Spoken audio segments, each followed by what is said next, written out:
আমার নবীজি 25 বছরে বিয়ে করেছেন। মেয়ে ফাতিমাকেও বিয়ে দিয়েছেন অল্প বয়সে। নবীজি মেয়েকে বিয়ে দিবেন। ধনী ধনী মিলিয়নার বিলিয়নার খেজুর বাগানের মালিক সাহাবীরা আসছেন বিয়ে করতে। রাসূল বলছেন নট এলাও, হবে না, আমার পছন্দের লোক এখনো আসে নাই।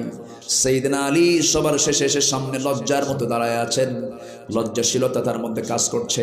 রাসূল বলছেন আলী, তুমি কি আমার মেয়েকে বিয়ে করবা নাকি? হুজুর দিলে করা যায়, টাকা পয়সা আছে নাকি? হুজুর টাকা পাবেন কি? বাড়ি তো নাই। কি নাই? বাড়ি নাই। রাসূল তার বিশ্বের সেরা মেয়েকে বিয়ে দিচ্ছেন, বাড়ি নাই।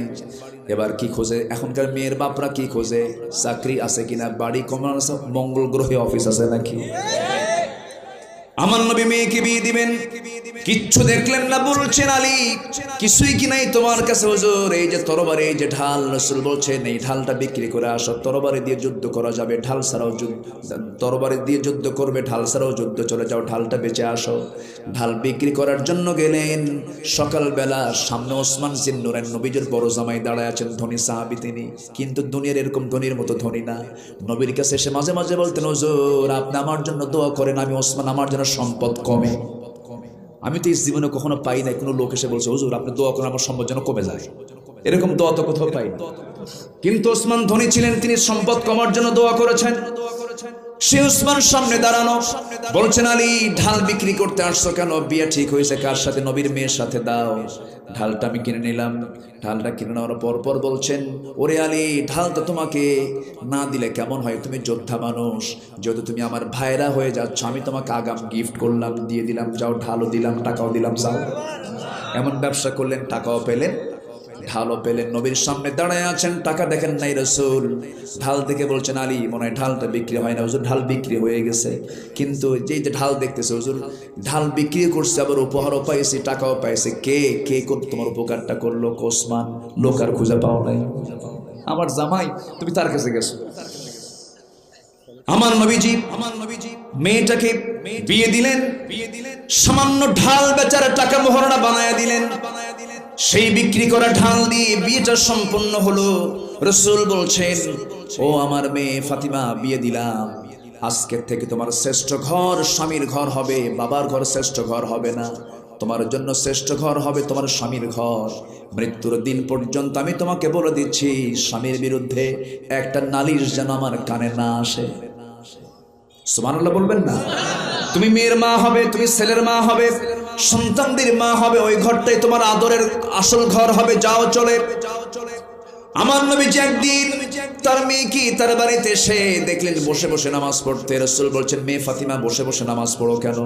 হুজুর আমি তো আব্বাজান, আমি তো দাঁড়িয়ে দাঁড়িয়ে নামাজ পড়ি, কিন্তু বসে নামাজ পড়ার কারণ হচ্ছে আমার জামার পিছনে একটা সেরা অংশ আছে। আমি যদি দাঁড়িয়ে দাঁড়িয়ে নামাজ পড়ে সেরা অংশটুকু আপনার দৃষ্টিগোচর হবে, আপনি বাবা মনে মনে ভাববেন আমার ছেলে, আমার জামাই আলী আমার মেয়েকে কাপড়ে কষ্ট দেয়, এই জন্য আমি বসে বসে নামাজ পড়তেছি। কি পরিমাণ স্বামীর প্রতি তাদের শ্রদ্ধাবোধ ছিল। নবীজি তার মেয়েকে বিয়ে দিলেন, টাকা নাই, পয়সা নাই, অর্থ নাই, বিত্ত নাই, বিয়ে দিয়েছেন। এমনকি এত কষ্ট জীবন যাপন হয়েছে, খাবার না খেয়েও দিনগুলো রাতগুলো কাটছে।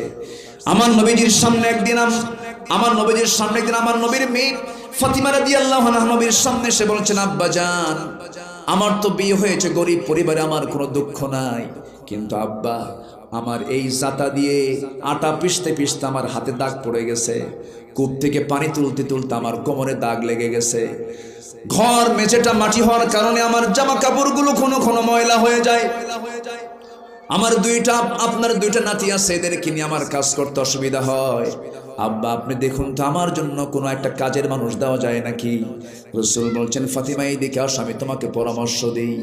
বলো তো তোমার বাবা মুহাম্মদ বিন আব্দুল্লাহ নিজের কাজ অন্য কাউকে দিয়ে করায় নেয় নাকি? না, নিজের ঘর নিজে ঝাড়ু দেই, নিজের কাপড় নিজে সেলাই করি, নিজের কাপড় নিজে ধৌত করি, আমার কাজ আমি কাউকে দিয়ে করাকে পছন্দ করি না, নিজের কাজ নিজে করি। মা বাড়িতে যাও, কাজের মানুষের প্রয়োজন নাই, নিজের কাজ নিজে সম্পূর্ণ করো।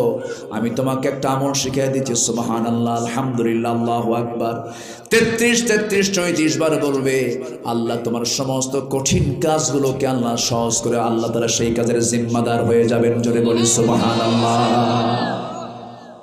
সুখ কি টাকায় না ইমানে? কিসে কিসে কিসে? পরিবারটাকে আমরা ইমানওয়ালা বানাবো। জোরে বলি ইনশাআল্লাহ। আল্লাহ তুমি মাদেরকে 5 ওয়াক্ত নামাজ পর্দায় থাকার তৌফিক দিয়ে দাও, ভাইদেরকে সকল প্রকার গুনাহ থেকে দূরে রাখার তৌফিক দাও। জোরে বলি আল্লাহুম্মা আমিন, আরো জোরে আল্লাহুম্মা আমিন।